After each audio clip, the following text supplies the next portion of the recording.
Fala galera, História em Pauta número 66 e dessa vez falando sobre SUS, História e Desmonte. Só lembrando que quem gostou clica no gostei, compartilha e se inscreva no nosso canal aqui no YouTube.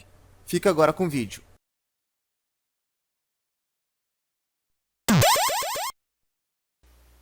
Alerta! Programa História em Pauta aqui na Voz do Morro 88.3 FM, www.avozdomorro.blogspot.com, para o mundo inteiro via web rádio, ocupando aí as ondas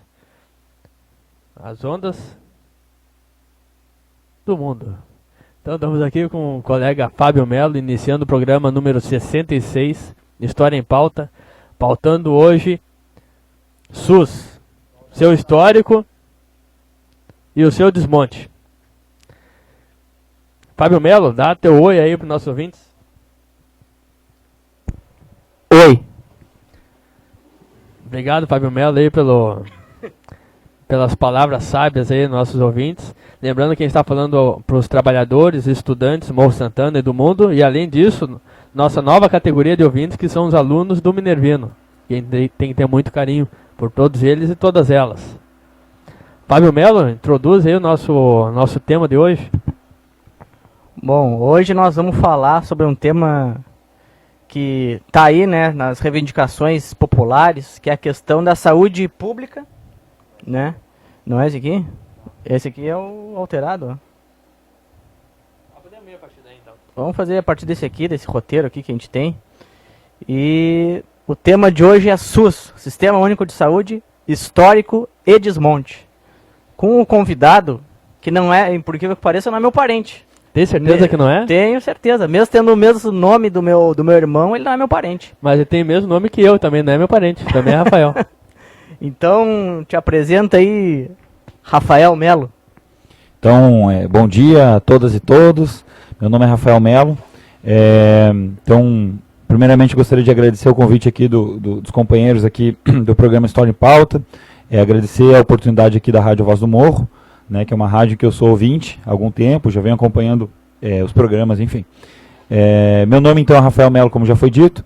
Eu sou enfermeiro de profissão, enfermeiro e sanitarista, e sou trabalhador da saúde, trabalho no Hospital Nossa Senhora da Conceição, no Grupo Hospital da Conceição, então eu estou lá como enfermeiro, e tenho especialização na área de pesquisa e informação em saúde, e tenho atuação também sindical, sou delegado sindical do Sindicato dos Enfermeiros lá na minha unidade onde eu trabalho, e venho há muito tempo aí me debruçando, enfim, militando no tema da saúde pública e sobretudo do Sistema Único de Saúde, né, que é o Sistema de Saúde brasileiro.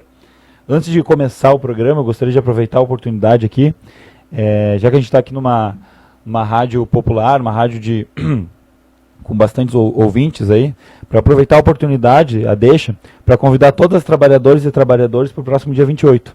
Embora não seja exatamente o tema do programa, mas a gente usa todas as oportunidades que é para divulgar a pauta do dia 28, né, que a gente está chamando de uma greve geral, vários setores da sociedade. Então mesmo quem acha que não tem nada a ver com isso, quem já é aposentado, quem é estudante, tem muito a ver. Porque na realidade, além de uma luta contra a reforma da Previdência, a reforma trabalhista, esse dia 28, ele vai estar pautando, na realidade, uma demonstração de resistência da classe trabalhadora brasileira.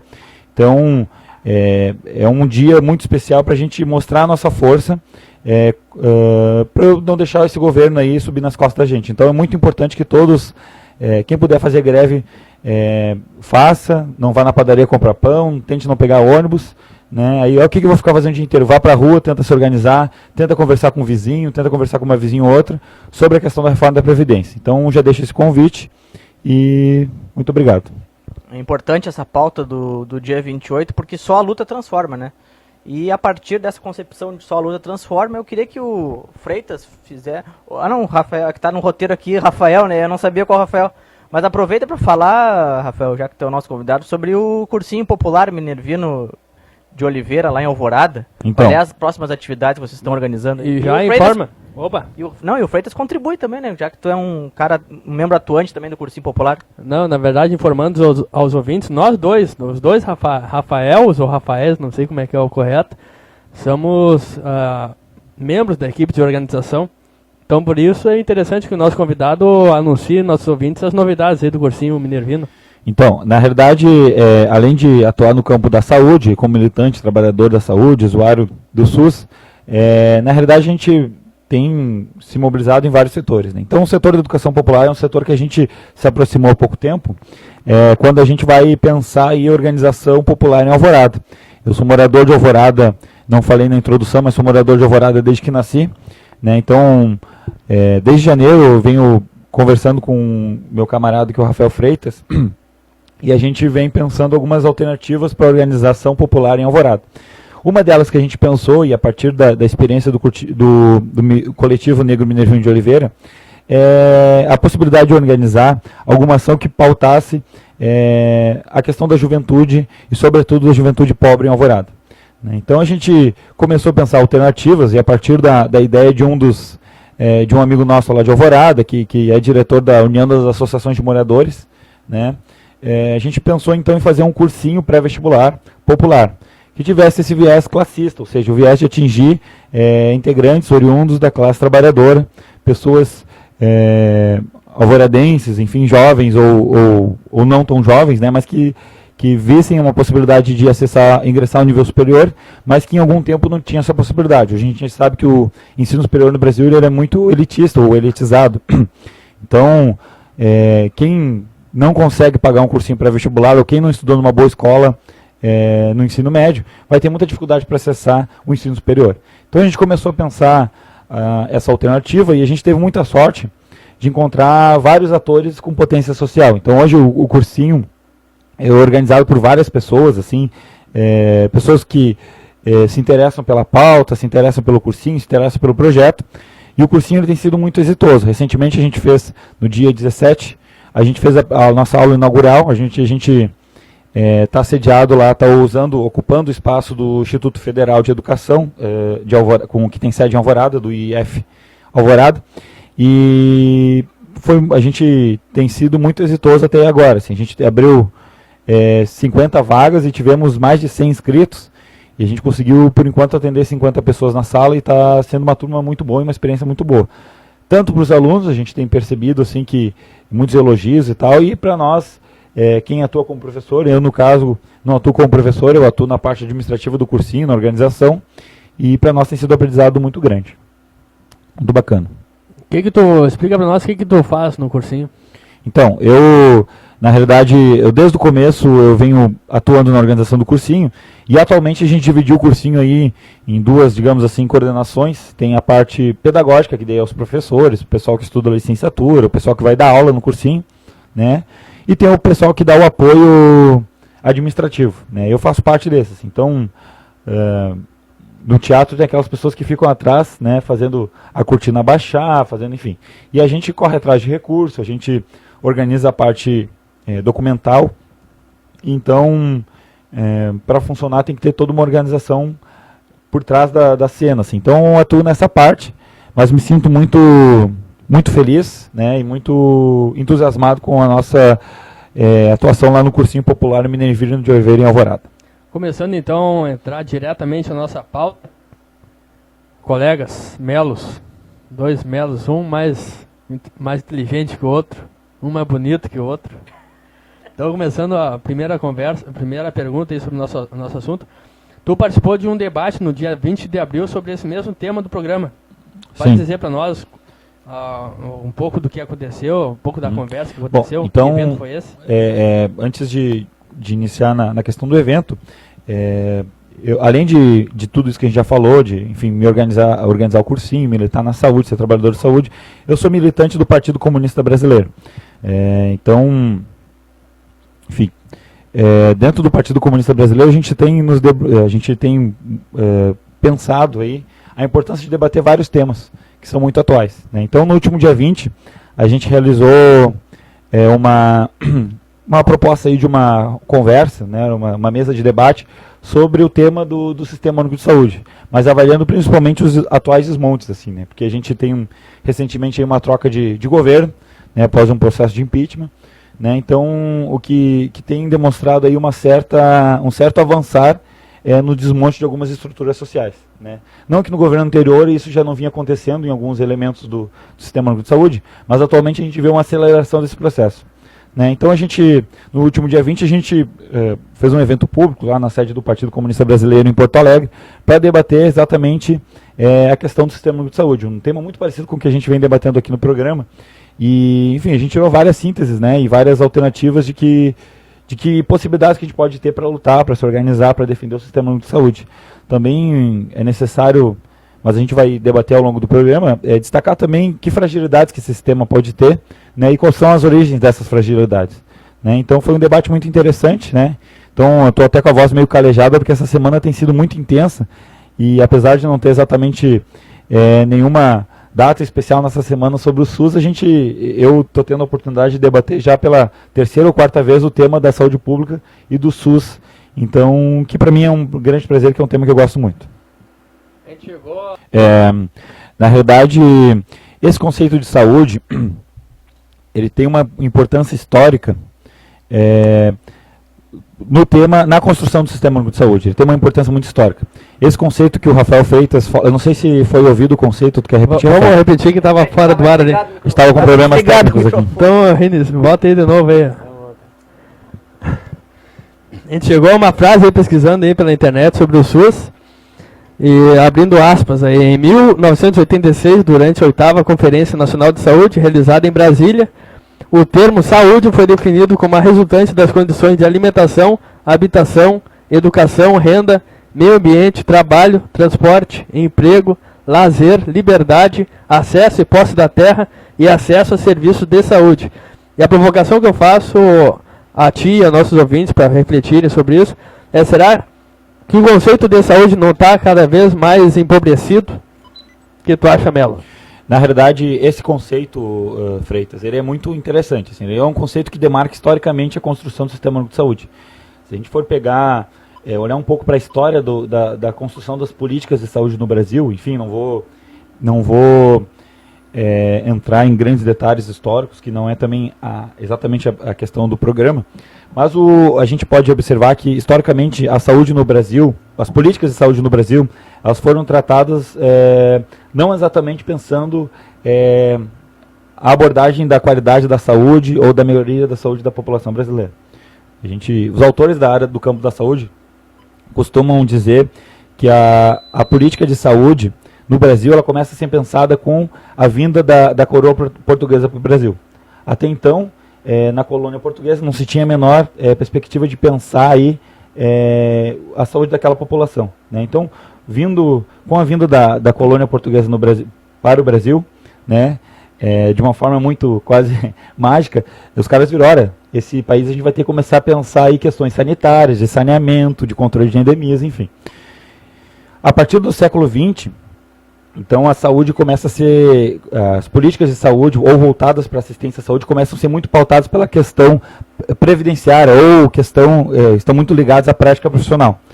Em 1923, a gente tem a criação da Lei Eloy Chaves, que ela estabelecia as caixas de aposentadoria e pensão, que eram fundos que as empresas iam ter em acordo com seus trabalhadores, para quando um trabalhador ficasse doente ou quisesse, enfim, tirar licença saúde ou se aposentar, ele poderia ter essa reserva de dinheiro.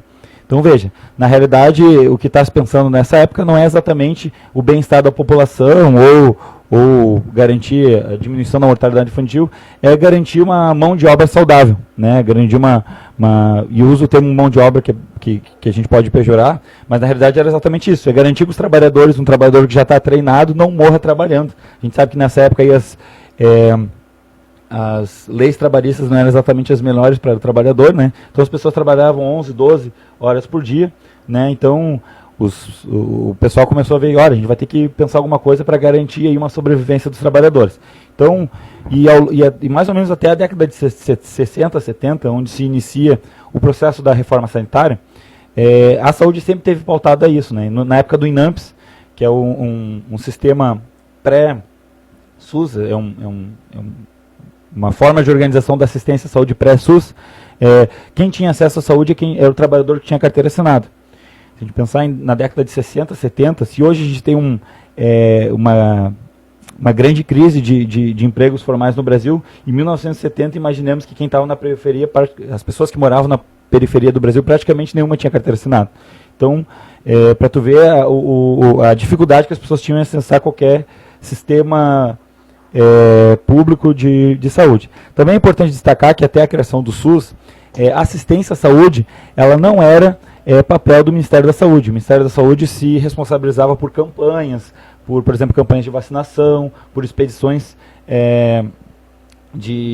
para levar, por exemplo, médicos lá para a Amazônia, enfim, né? Ou questões que eram muito epidêmicas no Brasil ou endêmicas, né? Por exemplo, que tratava a questão da tuberculose, malária.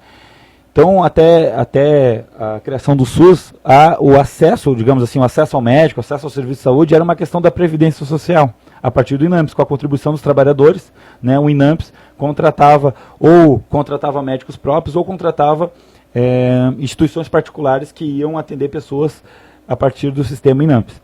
Com a criação do SUS, na verdade, com o advento da reforma sanitária, as pessoas começam a reivindicar uma saúde diferente. Né? Uma saúde que não necessariamente significava acesso ao médico, ou acesso à consulta médica, acesso à cirurgia. Né? Ou uma saúde que não estava pautada por quem contribuía ou não com o sistema previdenciário. Uma saúde que era pensada realmente como política de saúde, que era pensada de forma global. E que mais que isso, que pensava os determinantes sociais da saúde. Ou seja, saúde não está garantida somente por acesso ao médico. Não é somente acessando ao médico que eu vou parar de fumar ou não. Né? Não é somente acessando a consulta médica que eu vou ter ou não ter um problema de saúde. Com o advento da reforma sanitária, a saúde que estava sendo pautada era um modelo de saúde muito mais amplo. Um modelo de saúde que era pensado, por exemplo, a partir da questão de moradia, acesso à renda, acesso à educação. Né? Então a gente sabe hoje que, por exemplo, um dos maiores fatores relacionados com a mortalidade infantil é a escolaridade da mãe. Né? Então não adianta eu ter o melhor sistema de atenção primária com médico, com enfermeira, se a gente vai ter, por exemplo, uma mãe que não tem a possibilidade, no sistema educacional que a gente tem de acessar um nível de escolaridade mínimo para poder compreender as informações que os médicos, enfermeiros, os técnicos de enfermagem, profissionais de saúde passam. Então, esse termo aí, ele é trazido à tona, sobretudo na 8ª conferência, para pensar uma saúde mais global e uma saúde mais pensada de forma mais estratégica, né? Pensando na mobilização de vários setores da sociedade brasileira para pensar a questão da saúde da população. Mas esse modelo, essa proposta, essa leitura sobre o modelo de saúde, ela tem algumas críticas na atualidade. Assim. Ele é um modelo que é uma proposta que não foi totalmente esquecido, justamente para a gente pensar que não é só com assistência à saúde que se faz saúde, mas com realmente uma transformação do contexto social. Mas também, esse é um texto que ele bebe lá das orientações da Organização Mundial da Saúde da década de 70, que ia definir saúde como completo bem-estar físico, social, intelectual, espiritual. Veja, de certa forma, a OMS tem uma sacada interessante, que para dizer assim, olha, saúde não é apenas ausência de doença, é saúde social, é saúde espiritual, é saúde econômica, mas também pautou uma saúde que era quase inatingível. Se a gente pensar hoje, quem de nós que tem completo bem-estar físico, social, espiritual, mental? Praticamente ninguém que vive, né? Então, assim, quem é que está feliz? Quem é que é um membro da propaganda de margarina o tempo inteiro? Claro que não, assim, né? A gente sabe que a saúde, ela toda hora, a nossa saúde, ela toda hora vai dialogar com os problemas sociais que a gente vive. Então, a gente abandonou assim essa perspectiva de que o que a gente busca é um completo bem-estar físico-social. Não, é importante pensar nisso para pensar a ampliação do conceito de saúde. Mas também a gente não pode tentar dedicar a nossa vida a um completo bem-estar físico-social. Quer dizer, nenhum ser humano vai poder viver, talvez não nesse mundo, talvez não nessa época, em um completo bem-estar, um completo equilíbrio. A gente sabe que o que não significa que as pessoas não podem buscar saúde de alguma forma, né? Mas E quando é que o SUS ele foi criado? E se ele foi inspirado no NHS, que é um modelo inglês, né, do National Health Service, que veio desde o final da Segunda Guerra Mundial lá e se aplicou na Inglaterra? Essa pergunta é muito, muito interessante. Assim. Na realidade, como eu já expliquei mais ou menos aqui, o SUS ele é criado a partir de um grande movimento nacional que a gente costuma chamar de movimento da reforma sanitária brasileira. O movimento da reforma sanitária brasileira, e a gente fala em reforma sanitária porque realmente Ele não estava falando de melhorar um sistema que já existia, ou de ampliar a cobertura ou acesso. Ele estava falando de um novo modelo de construir saúde no Brasil, um novo modelo de construir políticas públicas de saúde no Brasil, que fossem mais integradas, que fosse um sistema universal, que fosse um sistema que pensasse estrategicamente na saúde da população brasileira e adaptado às nossas condições sociais e econômicas. Então, na realidade, o SUS é criado a partir desse movimento que inicia lá na década de 70, né, tem o seu auge na década de 80. Ele é um movimento que faz parte, foi a maior expressão desses movimentos, mas ele faz parte do que alguns historiadores chamam de movimentos de reformas de base, né, que começou assim, reformas na educação, reformas na previdência, reforma agrária, enfim. A saúde entrou nesse contexto. Então tem um papel muito importante das associações de moradores da época, ou das associações de mulheres, né, que era o pessoal que estava na periferia, porque o trabalhador dos grandes centros urbanos, né, de alguma forma, tinha um certo, bem ou mal, acesso à saúde. Quem estava na periferia, era muito comum as pessoas morrerem por não ter acesso ao médico, né. Hoje a gente pensa assim, eu quebro a perna, eu ligo para o SAMU, eu vou para o HPS ou para o Cristo Redentor se eu estou em Porto Alegre. Em alguma época no Brasil isso não era possível para quem não tinha carteira assinada. Ou seja, tu quebrava a perna, tu não tinha nenhuma perspectiva, se não pudesse pagar, ou se tu não tivesse a carteira do INAMPS, né, tu tinha apenas a caridade dos hospitais filantrópicos, né, que eram muito precários para quem não tinha cobertura pelo INAMPS. Então, o movimento da reforma sanitária brasileira também tem um papel importante nesse movimento, as organizações, as mobilizações nas universidades. Então, professores que começam aí a debater no campo da academia, estudantes, enfim. A UNE teve um papel importante nesse movimento, ajudou a construir a reforma sanitária, o Movimento Nacional de Mulheres, alguns partidos da época, por exemplo, o próprio MDB, né, o próprio PDT, o próprio PCB. Vale lembrar que um dos grandes nomes da reforma sanitária, a gente estava conversando antes do programa que o Fábio Melo citou o nome do Sérgio Arouca, né? Então o Sérgio Arouca na época... Do PPS, na época. PCB e depois PPS. Exatamente. O Sérgio Arouca, ele, na época da reforma sanitária, ele fazia parte do Partido Comunista Brasileiro. E, bom, enfim, aí não vamos entrar numa análise mais política, eu prefiro ficar numa análise da sua atuação na reforma sanitária.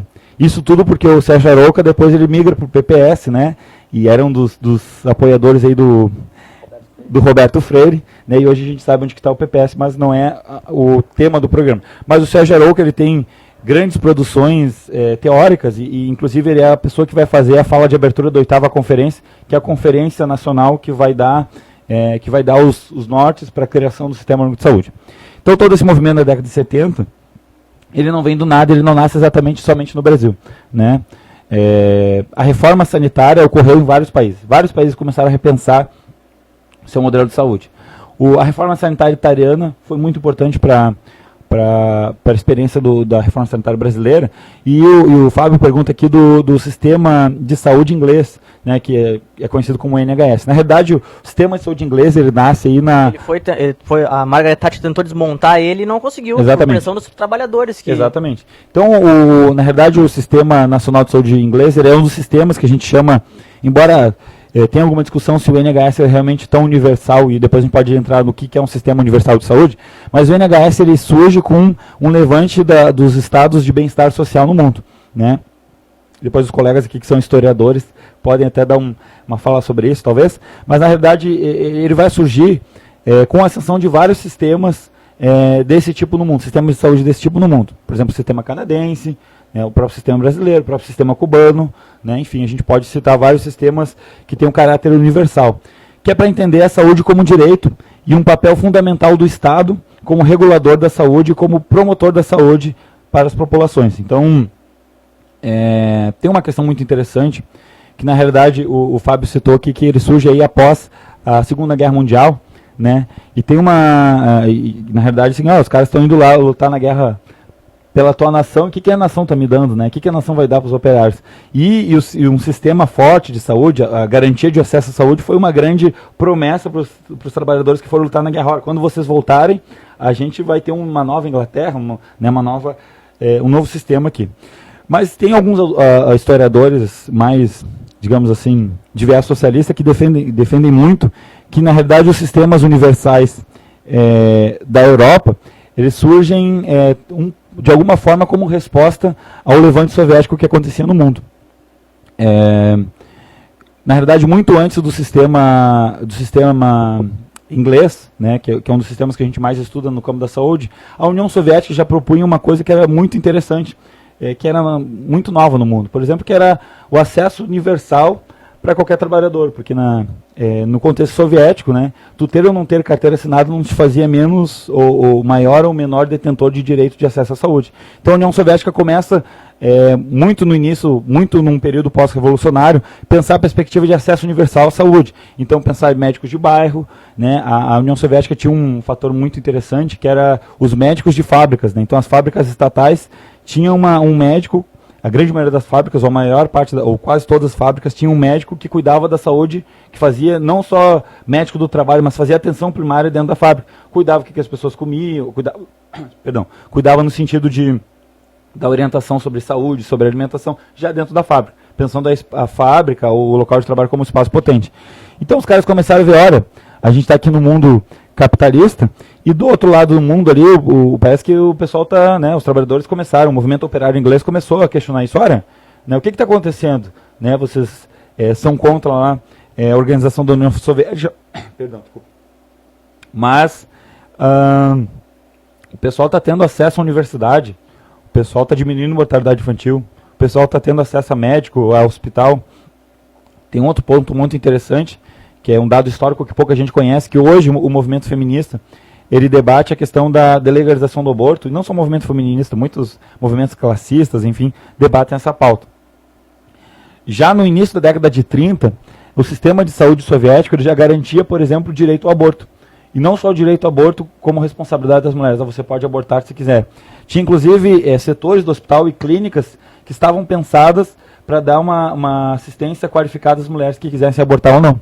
Né? Então tem todo um contexto mundial, daí a gente pode depois pautar a questão da Guerra Fria, que estava falando de uma abertura e de uma nova concepção do papel do Estado na saúde das populações.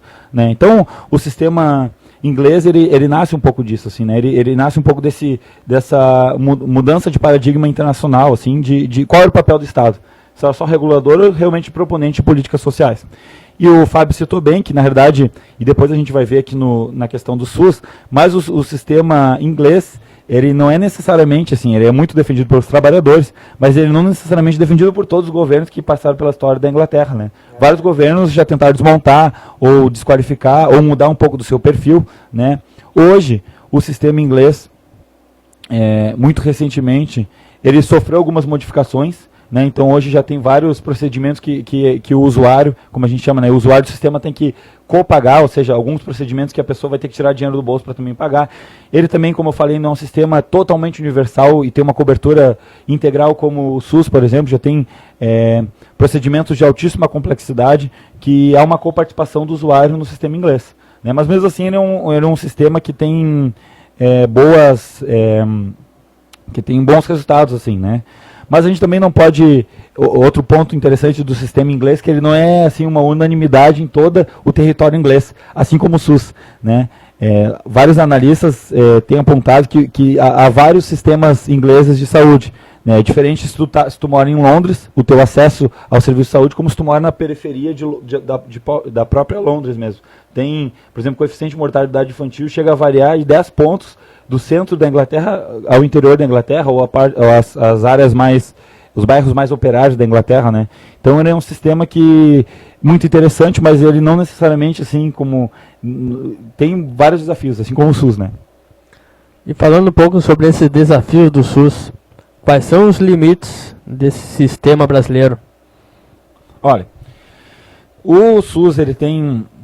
E isso é uma das questões que a gente falava nesse seminário que a gente fez no dia 20, que o Rafael apontou. Eu sempre conto uma história. Quando eu estava na faculdade de enfermagem, eu estava na rua, assim, aí estava com cartaz, era um movimento que eu fazendo, assim, em defesa do SUS, né? Aí uma senhorinha, lá no centro, né? Aí uma senhorinha passou por mim, assim, e me chamou, né?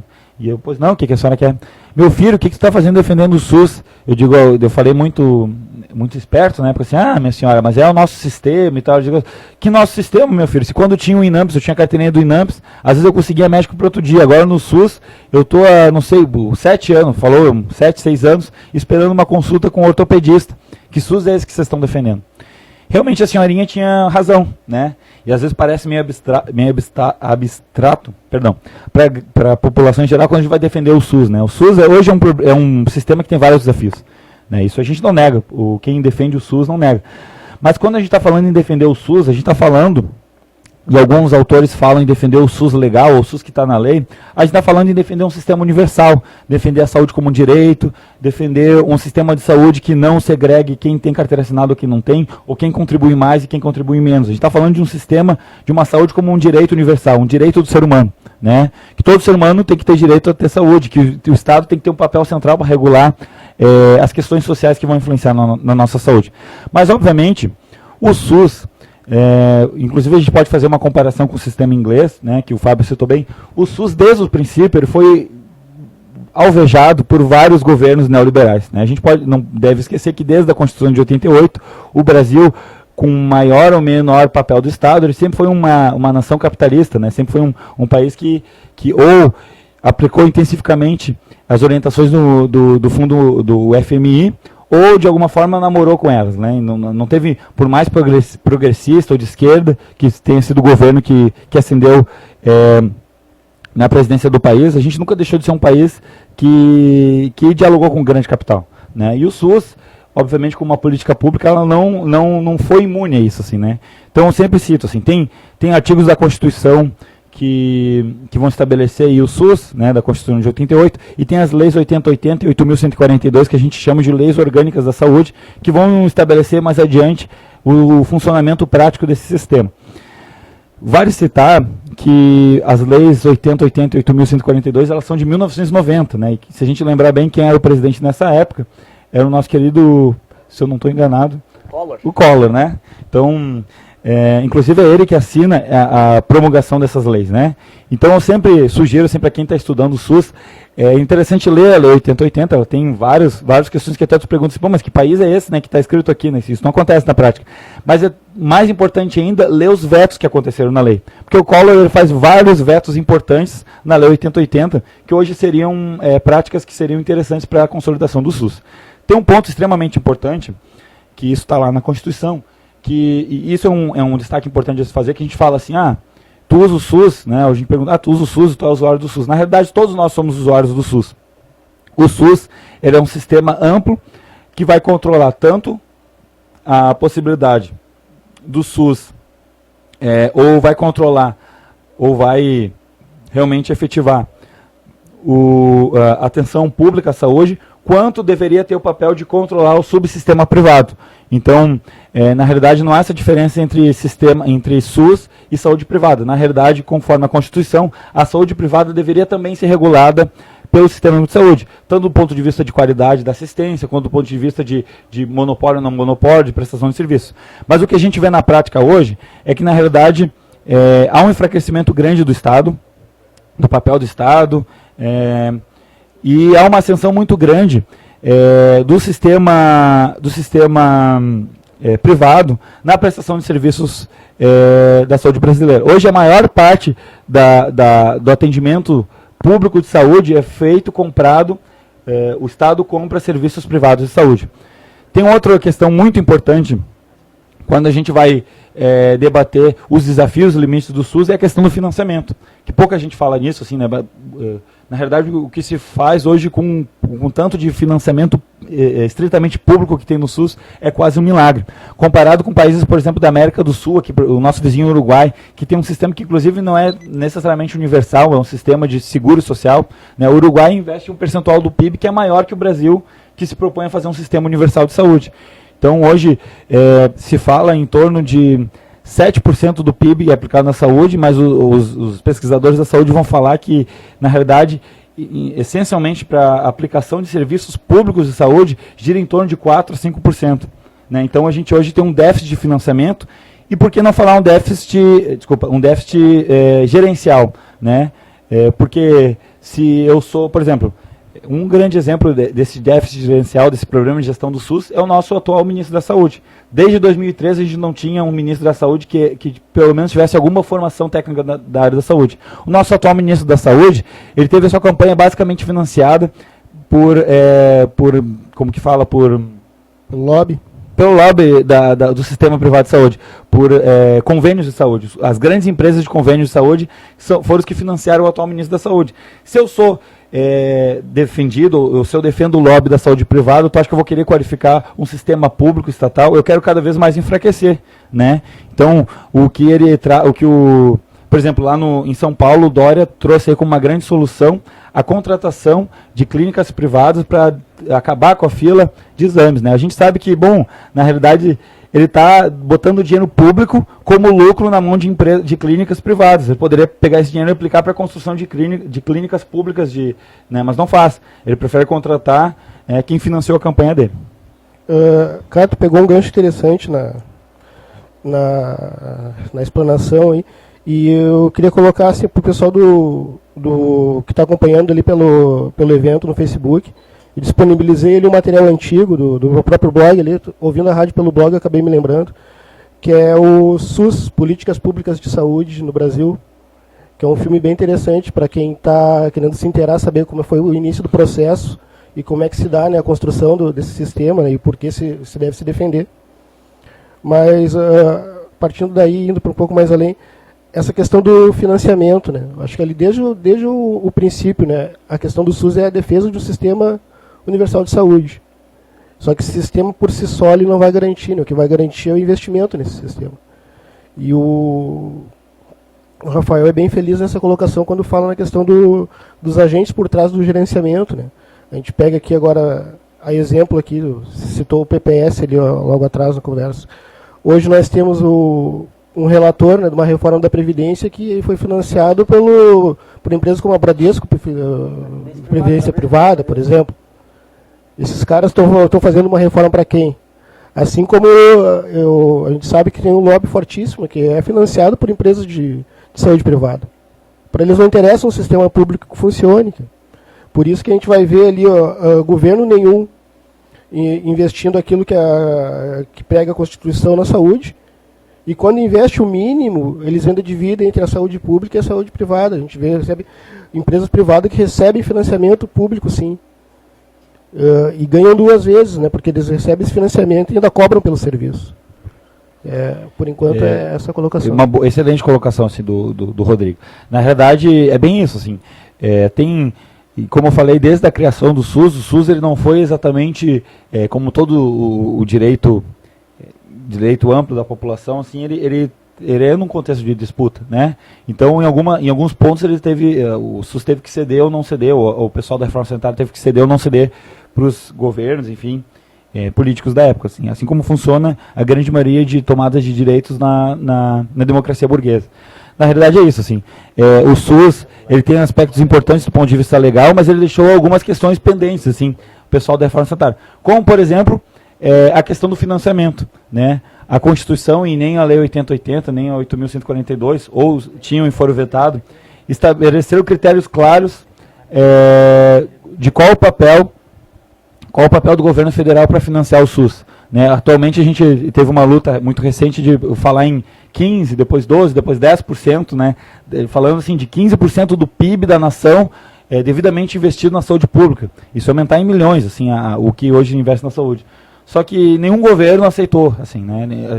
Não teve governo que peitasse aumentar a fatia do PIB para a saúde, né? Então, se comparar com o país, por exemplo, inclusive os Estados Unidos, que tem um sistema de saúde que é estritamente questionável, que é estritamente privado, investe uma parcela do PIB muito superior ao Brasil na saúde, para tu ver como a gente ainda tem muito a avançar na questão do financiamento, né, pra tu ver. Então, a Alemanha, os países da Europa, praticamente todos eles investem, inclusive na América do Sul, aqui na América Latina, muitos países investem uma fatia do PIB muito superior ao Brasil, né? E quando a gente vai falar em questão do PIB, da fatia do PIB, a gente sabe que enquanto a gente está aí sendo bem simpático, ou bem, digamos assim, otimista, falando em 7% para a saúde, quase 50% do produto interno bruto é utilizado para pagar juros da dívida pública. Né? Então, assim, enquanto 7% vai para financiar a saúde pública do Brasil, quase 50% do que é produzido no país está indo para a mão de banco. Né? Então, para a gente ver onde que está indo, onde que são os ralos do investimento público na área do Brasil, né? E da mesma forma, o Rodrigo traz uma questão importante, que é a questão dos lobbies por trás da política pública, assim, né? Se a gente olhar mundialmente hoje, o segundo maior mercado, depois do mercado bélico, o segundo maior indústria, ou a que mais lucra do mundo, depois do mercado bélico, é a indústria que a gente chama do ramo médico-hospitalar, tanto do ponto de vista farmacêutico, quanto do ponto de vista de produção de bens, produção de tomógrafo e tal. Então, se a gente pegar, por exemplo, um exemplo, né, de como que isso se configura no campo do capital. A gente pegar, por exemplo, a Bayer, né, todo mundo já deve ter comprado algum comprimido da Bayer. A Bayer é uma das maiores, se não a maior, indústria farmacêutica do mundo. E é exatamente uma das maiores, ou se não a maior, indústria produtora de agrotóxico do mundo. Então, hoje já tem vários estudos que apontam que um dos maiores fatores que aumentam o índice de câncer na população é a utilização de agrotóxico. Ou seja, os caras vão te causar câncer e ainda vão te vender o remédio e o tratamento para tu curar ou para tu tratar esse teu câncer, para ver como que funciona o monopólio por trás disso, assim, né? Então, o cara que, se eu tenho uma empresa, se eu quero vender, se eu estou de olho no dinheiro público que eles estão botando no sistema privado, e eu quero vender exames privados, eu vou trabalhar o máximo que eu puder para que o SUS não tenha, por exemplo, boas clínicas de hemodiálise. Hoje, praticamente 80% da hemodiálise realizada no SUS é no subsistema privado, né? Porque tem um grande lobby aí das clínicas de hemodiálise, enfim, né? Então... Bom, pessoal, o Rafael Mello aí tá um pouco sem voz, vamos deixar ele descansar um pouquinho, botar uma música. Vamos botar a música. Para ele descansar um pouquinho. E eu quero avisar a todos os ouvintes aí que nós temos 3 perguntas aí de ouvintes nossos. É verdade. O Guilherme Holtz. Guilherme Holtz, que perguntou ali no evento no Facebook. Vamos fazer pergunta depois. Também tem pergunta do Rodrigo, da UJC lá do Rio de Janeiro. E tem a pergunta do professor Rafael Camargo aí, que é do interior do estado aí. De Júlio de Castilhos. Isso, vamos ver depois dessa música a pergunta. Também a pauta que o Onir colocou, né, fazer uma relação da questão da saúde e o etnocídio. Ah, boa, ele comentou ali no evento. Eu não tinha visto, foi bom a presença do Rodrigo aqui. Então vamos priorizar nossos ouvintes, mas vamos ouvir uma música antes para o nosso convidado descansar um pouquinho a garganta. Isso aí, até mais. História em pauta aqui na Voz do Morro, 88.3 FM, aqui no Morro Santana, também na internet, www.avozdomorro.blogspot.com.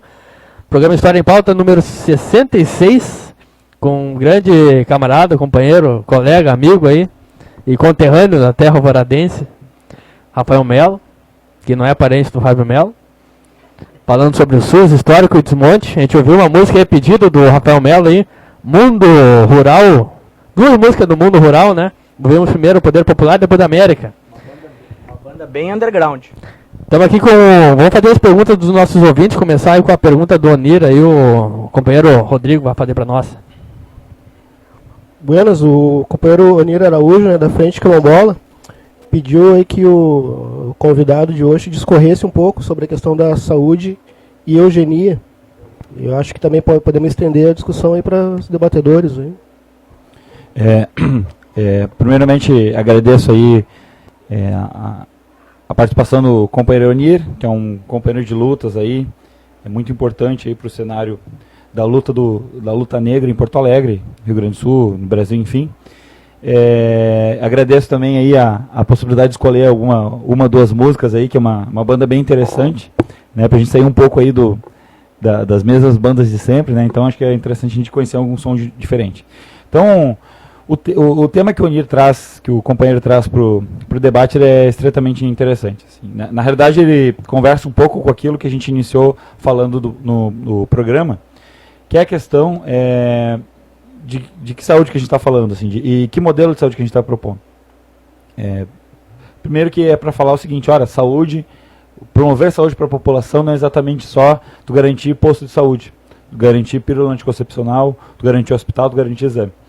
Quer dizer, com muita frequência, ou na maior parte das vezes, para tu abordar a questão de saúde da população, tu vai ter que mexer em questões estruturais da sociedade, né? Ou seja, tem questões estruturais que estão muito relacionadas com o modelo econômico, com o modelo de sociedade que a gente vive, que vão influenciar diretamente na nossa saúde. Então, o companheiro Onir fala de uma questão, ele falou da expressão eugenismo, isso? Isso, né? Então, na verdade, é um processo histórico de segregação da sociedade, de acesso a direitos, né? Vai conversar um pouquinho de que que lugares esses que determinadas populações estão acessando ou não, né? Vai falar da questão da segregação em grandes centros urbanos, né? De grandes conglomerados populacionais, né? E que não adianta nada tu pegar e botar um posto de saúde lá se não vai ter políticas públicas efetivas para a transformação da sociedade, né? Não adianta nada eu botar lá uma experiência minha, assim, não adianta nada tu ser enfermeiro da unidade básica de saúde no meio de uma região mais vulnerável do ponto de vista social, e querer chegar lá como mudando o mundo, achando assim, não, eu vou mudar a questão da gravidez na adolescência, porque eu acho que eu posso orientar as meninas aqui a não engravidarem, por exemplo, né? Mas tem vários outros fatores culturais, econômicos, sociais que vão influenciar muito mais do que necessariamente o acesso ao profissional de saúde, né? Então, quando a gente fala dessa perspectiva de determinadas populações com maior ou menor grau de saúde, ou com maior ou menor grau de segregação, a gente está falando da necessidade de uma política de saúde que ultrapasse os campos, ultrapasse os limites do serviço de saúde ou da produção de saúde estritamente. É falar de uma saúde, e a gente falava isso em outros tempos, assim, que lutar pela saúde é lutar também pela transformação da sociedade. Lutar por uma sociedade mais justa, é lutar por uma sociedade onde tenhamos direitos iguais, é lutar por uma sociedade que possa ser transformada culturalmente, né? Então, se a gente não lutar por isso, a gente vai estar lutando por uma saúde que é muito restrita, né? O Rodrigo solicitou, né, um comentário aí dos nossos debatedores, né? E eu me lembrei agora sobre essa questão da relação entre a saúde pública e a eugenia. No caso do programa que a gente fez aqui na Voz do Morro com o professor Pablo, ele explicando sobre a origem do bairro Restinga Velha, onde eles foram largados aí pelo exército, num lugar afastado aí da cidade, no extremo sul aí de Porto Alegre, e sem nenhum direito à saúde, sem nenhum posto de saúde, sem nenhum saneamento básico, né? Então acho que essa relação entre eugenia e entre o racismo estrutural da nossa sociedade aí e as políticas de saúde aí é um tema muito atual, né? Também tem a questão da revolta da vacina, que o Fábio pode comentar um pouco aí. Agora também, né? Como historicamente essa política de eugenia ela vem se estruturando na sociedade, né? Tem uma revolta da vacina no início da República. Sim. Tu mesmo comentaste que o problema da saúde pública ou, sei lá, patrimonialista do Brasil só se deu mesmo quando veio a família real para cá, que eles começaram a ter mais uma noção de saúde e tal. A política bota abaixo dos cortiços. A própria política do, derrubar para melhorar, aqui em Porto Alegre no início do século XX. Remover para promover. Remover para promover. Na realidade, são contribuições bem importantes. Assim. A gente sabe que às vezes as comunidades se formam e o Estado, ou a política pública vai chegar depois, ou tem que ser conquistados, ou tem que ser tomados do Estado, de alguma forma, né? Então, o Fábio citou a questão da reforma da vacina, que é um grande exemplo, né? Mas talvez não só o único exemplo, assim, na história. No início dos anos 1920, aqui no Brasil, na realidade, essa era o modelo de saúde que se propunha, assim, a intervenção estatal era aquela que chegava, o pessoal costuma chamar de modelo campanhista, que é comparando a campanhas militares, que é chegar assim, olha, o Estado vai decidir pela tua vida, e não necessariamente o ideal que tem por trás dessa decisão estatal é a saúde das pessoas, né? A gente viu recentemente aqui em Porto Alegre a questão da Copa, né? Comunidades historicamente formadas ali, né? Que enfim, tinha toda uma estrutura social já organizada, tinha a ver com o acesso à renda deles, né? Com o trabalho deles, foram simplesmente retiradas e colocadas em outra região, né, que não tinha nada a ver com a vida daquelas pessoas, né? Isso durante um governo, teoricamente, um dos governos mais progressistas da história do país. Então a gente muda a vida das pessoas que estão historicamente constituídas para chamar um grande evento que a gente ainda tem dúvida se realmente trouxe ou não benefício para a população brasileira. A gente ainda está, quer dizer, a classe trabalhadora brasileira ainda está esperando aí para pegar os benefícios dessa Copa, desse grande evento, né? O que a gente sabe por enquanto é que muita gente ganhou dinheiro construindo estádio, né? Mas não a classe trabalhadora, né? Muito pelo contrário, mudou a vida das pessoas, por exemplo, que trabalhavam com a questão da reciclagem de lixo, né? Ficar mais perto do centro é muito melhor, né? Agora colocar o cara lá na Zona Norte, com casinha padrão, que às vezes o pátio não cabe nem uma carroça, que era o instrumento de trabalho da pessoa, muito complicado, né? Isso vai falar de um ideal de um Estado, e é sempre bom a gente destacar quem é o operador do Estado, né? porque nem sempre as políticas públicas ou as políticas estatais vão ser pensadas com um ideal que tem a ver necessariamente com a saúde da população. Cara, tu tocou agora na questão aí das emoções, né, cara? Eu tenho bem vivo na lembrança que quando a Vila Chocolatão foi transferida aqui para a região do Morro Santana, inclusive nós tivemos companheiros ali da Chocolatão que faziam parte aqui da rádio, e a gente fez um programa bem interessante para debater, né, os impactos da Copa. Era a Copa para quem? E acompanhando ali, a gente fazia algumas reuniões ali aqui na Nova Chocolatana, que para onde o pessoal foi removido, aqui passando um pouco ali a Manuel Elias. E foi o seguinte, né, o pessoal ali foi retirado de uma zona onde, bem ou mal, eles conseguiam, às vezes, numa saída de rua, com o seu próprio trabalho, de repente conseguir, sei lá, alguma coisa entre 50 e 100 reais em material, dependendo do dia, dependendo da semana. E vieram para uma região onde eles estão afastados, né, daquilo que o pessoal chama que seria a nata, né, do resíduo. Foram colocados ali sem sequer uma estrutura para as crianças, por exemplo, para trabalhar.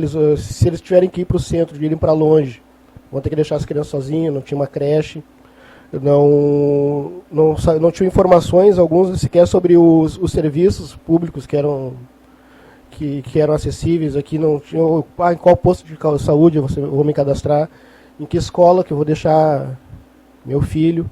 Enfim, foram deixados ali com muitas dúvidas, muitas perguntas.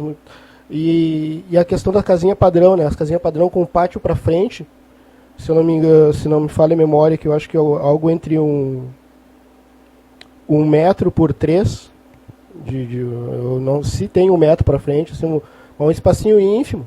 Aí tu pensa o pessoal que vive da reciclagem e construir um galpão que não comportava todos os trabalhadores. O pessoal tinha que trabalhar ali num sistema de rodízio. Aí tu pensa assim, o cara que já já está ali num sistema de subsistência, né? Porque viver do material reciclável é um sistema de subsistência. Tu ainda vai ter que estar esperando a semana que tu pode trabalhar, sabe? Essa foi a condição em que largaram as pessoas ali. Isso é recorrente não só na transferência da Chocolatão, mas também tem um outro lugar em Porto Alegre, que é a Vila Dique, que fica ali na fronteira quase da pista do aeroporto, né, que eles também estavam reivindicando um galpão de reciclagem ali para eles. Só que tem a questão do próprio aeroporto que quer expandir a pista, e agora que está com uma empresa alemã o direito ali de gerir aquela área. Eu não sei até que ponto o pessoal ali vai conseguir resistir, né? Um bota abaixo lá da prefeitura de Porto Alegre, agora que tem esse Marquesan aí, que dizem que é bem instável. Sim, e aí tu vê a relação isso com a questão da saúde, né? O pessoal não tendo um local adequado para o trabalho, para armazenar o resíduo, eles acabam fazendo o que? Eu vi, tinha gente que guardava lixo dentro de casa, entendeu? Aí acaba tendo que conviver com a doença por uma questão de subsistência. Não muito diferente do que aqui, agora no início do ano, teve um caso de leishmaniose, que a gente aqui pela rádio acompanhou de perto, junto com o pessoal da Vigilância Sanitária. Tem um abraço para o Guaraci, se estiver ouvindo, a gente de saúde, que fez muito além do serviço, vindo aqui acompanhando, tanto na questão de passar de casa em casa, fazendo o trabalho de conscientização, chamando a gente para descobrir onde é que está o foco, conter o mosquito. E aí entrava um serviço que ia muito além de só chegar e passar umas orientações para as pessoas sobre o que é a doença, mas tinha que também explicar a questão da transmissão, o cuidado com os animais, com os cachorros, porque a gente sabe assim, que essa doença, ela fica, o agente que transporta ela é o cachorro, né? Na verdade, infectado via mosquito. Esse mosquito, em natureza, aqui no Rio Grande do Sul, já tinha sido erradicado há um tempo atrás os mosquitos infectados com a doença. E mesmo os infectados, eles têm a tendência a ficar no mato, numa área muito isolada, e eles não percorrem grandes percursos. O que acontece é o seguinte: às vezes tu tem um animal solto, né, o cachorro tu deixa na rua, ele vai até o mato e é infectado pelo mosquito. E acaba levando a doença para o mosquito doméstico, que até então estava ali saudável, e assim ele infecta o ambiente. A gente chegou a ter um caso raro, né, que aqui no Rio Grande do Sul foi o primeiro caso de infecção em ser humano, uma criança, né, veio a falecer. E isso acionou o alerta na vigilância e tal. E até então, por ser um fato muito insólito, então o pessoal estava se adequando, saber como lidar, sobre a questão, tinha que ter toda uma orientação para o pessoal no posto de saúde, porque essa criança estava tendo atendimento, os pais viram que a criança está com febre, está com isso, com aquilo, e vinham aqui. O profissional de saúde ele vai fazer o quê? Ele vai com base nos sintomas, ele vai procurar saber, ver a região, vai relacionar com as doenças mais comuns e vai fazer os primeiros exames que batem com o tipo de doença que é mais típico, com o quadro geral do paciente, no caso, e aí, a partir dali vai fazer exames. E aí, num exame para leucemia, que por acaso acabaram descobrindo a doença de fato. Mas aí até isso acontecer, já estava num estado em que a doença já tinha avançado e infelizmente não teve como se impedir o óbito.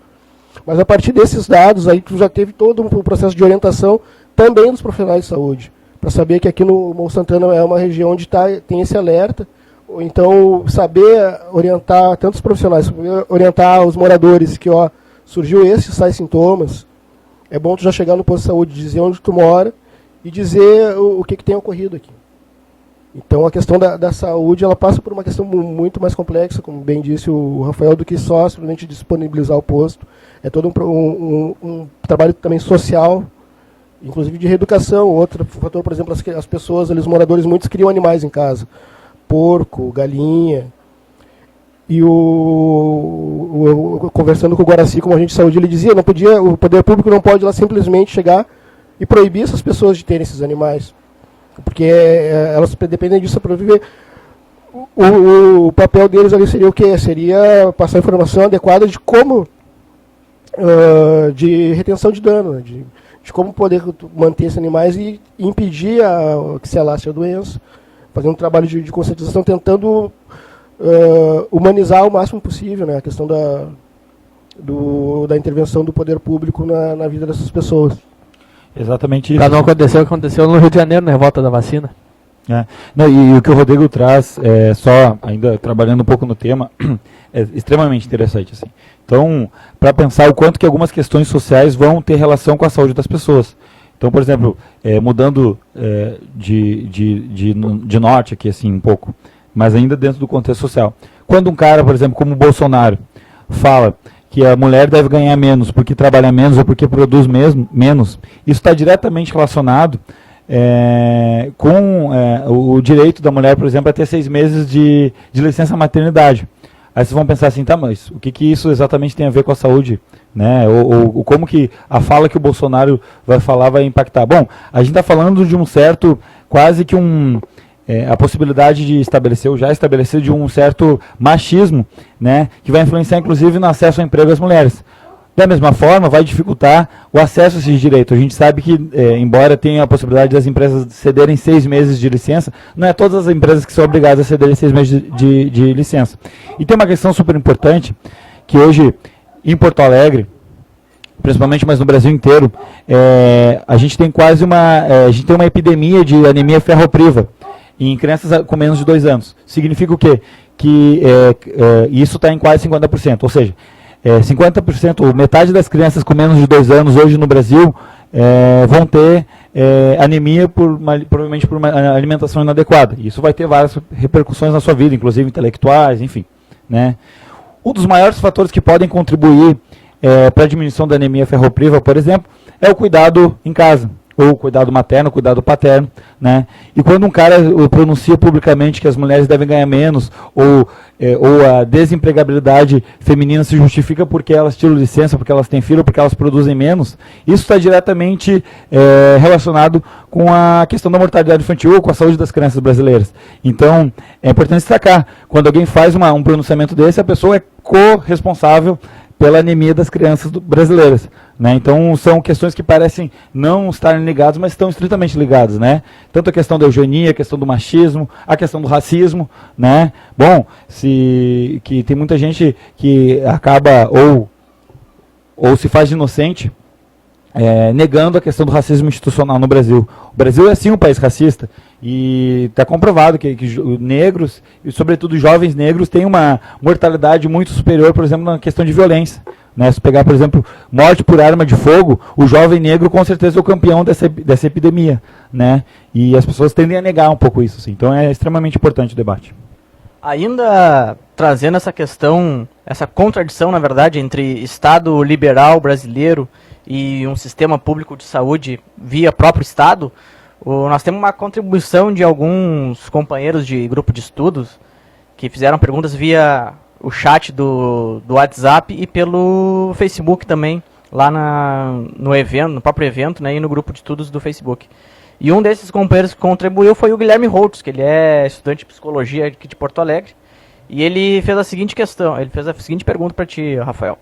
Dentro de uma lógica de Estado liberal, quais são os desafios para que o SUS cumpra com suas diretrizes e objetivos? Obrigado, Guilherme, pela pergunta. Na verdade, a pergunta do Guilherme ela tem um pouco a ver com tudo isso que a gente está falando agora. Assim, né? E é sempre bom lembrar que a gente fala de a saúde, está falando da saúde como um direito estatal e o papel do Estado na manutenção da saúde da população, mas como eu já falei aqui, a gente sempre tem que lembrar que tem um operador desse Estado, né? E que não necessariamente vai ser um operador que vai buscar aí o bem-estar da população, enfim, né? Pode ter, ou quer dizer, quase sempre tem outros interesses, ou está estabelecido a partir de outros interesses, né? Então, se a gente olhar um pouquinho a história do Brasil, o período FHC, ele a saúde brasileira teve uma influência muito importante do Banco Mundial, né? Por exemplo, com a implantação da Estratégia de Saúde da Família, que hoje é o modelo de atenção primária no Brasil, que é como a gente chama Estratégia de Saúde da Família, o Banco Mundial tinha uma proposta de transformar aquilo em saúde para pobre, ou seja, tu põe um médico em cada bairro aí, principalmente os mais pobres, porque os bairros de classe alta as pessoas vão contratar seu médico, né? E, bom, tu vai dar o mínimo necessário para as pessoas não adoecerem muito e não incomodarem, né? E, na verdade, com o tempo a gente conseguiu um pouco superar isso aqui no Brasil, mas isso é ainda muito latente. Como eu falei, tem a questão da precarização do Estado, né? Bom, quem opera esse Estado está ligado a quem? A quais grupos econômicos, né? Tem uma questão muito importante que é a mercantilização da saúde, como a gente fala, né? Que é transformar a saúde em mercadoria. Eu, particularmente, acho que um dos grandes desafios do Sistema Único de Saúde, sobretudo do ponto de vista legal, é a possibilidade do sistema privado participar na produção de saúde no país. Eu acho, algumas pessoas acham isso estritamente radical, mas se a gente olhar para o contexto brasileiro, sobretudo, né, com a abertura da saúde para o capital estrangeiro, coisa que também aconteceu no governo passado, hoje a gente vê um grande monopólio da saúde privada no Brasil. No setor de planos de saúde, hoje empresas americanas detêm um monopólio de quase todas as pequenas empresas, ou compraram ou estão comprando as empresas de planos de saúde. Né? Isso vai falar, para qualquer pessoa que entenda um pouco de economia, vai falar de um caos de acesso à saúde, ainda mais no setor privado, muito próximo. Assim, né? Tem também a questão do desmonte do Estado como um todo. Assim, não basta usar o Estado para ganhar mais lucro. O pessoal do liberalismo aí que governa o nosso país, a grande burguesia, ainda assim quer avacalhar cada vez mais com qualquer sistema público que exista. Um grande exemplo disso é a recente PEC 55, né, que foi chamada de PEC do teto de gastos, do governo Temer, que os mais otimistas economistas da época, enfim, estudantes de saúde coletiva, pessoal da área, dizia que em 2, 3 anos a gente iria ver o impacto da diminuição de recursos na área da saúde. Não precisou 2, 3 anos. Né? A gente não tem nenhum ano após a PEC 55 a gente já vê impactos. Hoje, por exemplo, como eu falei, a atenção primária ela tem um coeficiente de financiamento muito importante do governo federal, que já diminuiu esse financiamento. Né? O valor repassado por equipe de médico e de equipe de saúde da família já diminuiu. Então hoje a gente já vê notícias nos jornais, por exemplo, de municípios pequenos que não vão conseguir sequer sustentar a atenção primária, ou seja, nem popularmente falando, nem posto de saúde alguns municípios não vão conseguir manter mais, justamente por uma falta de recursos gravíssima. Isso é justamente para quê? Para empurrar a população, e na Previdência está acontecendo isso, para empurrar a população para o setor privado. E é o mesmo ministro que faz isso, que praticamente acaba com o setor público da saúde, é o ministro que traz aí as empresas que o financiaram na sua campanha para fazer os planos populares de saúde, que nada mais é que o velho modelo da saúde, do pacotão de saúde básico para pobre, que assim, o cara vai pagar ali 50, 60 pila ou 100 pila por mês para ter saúde, para ter um acesso muito restrito e muito precário à saúde, né? Médicos mal pagos, né? Enfim, uma alta taxa de lucro para as empresas do setor privado da saúde. Então esse é o contexto que a gente vê, né? Fazer a pergunta aqui do Rodrigo, lá do Rio de Janeiro, da UJC, União da Juventude Comunista. É um áudio. Peço a atenção de todos aí.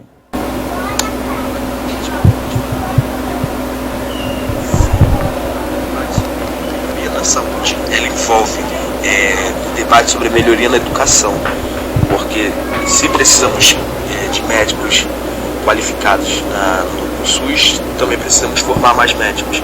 E se de alguma maneira a melhoria na saúde envolveria o aumento de vagas na universidade. Obrigado aí pela participação. Valeu. Vou botar de novo. Olá, camaradas, primeiramente fora Temer. A minha pergunta é se o debate sobre melhoria na saúde, ela envolve o debate sobre melhoria na educação, porque se precisamos de médicos qualificados no SUS, também precisamos formar mais médicos. E se de alguma maneira a melhoria na saúde envolveria o aumento de vagas na universidade.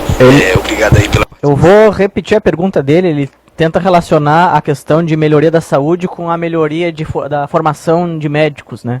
Se a melhoria da saúde está diretamente ligada com ampliação de vagas de medicina nas universidades, enfim, toda essa questão aí.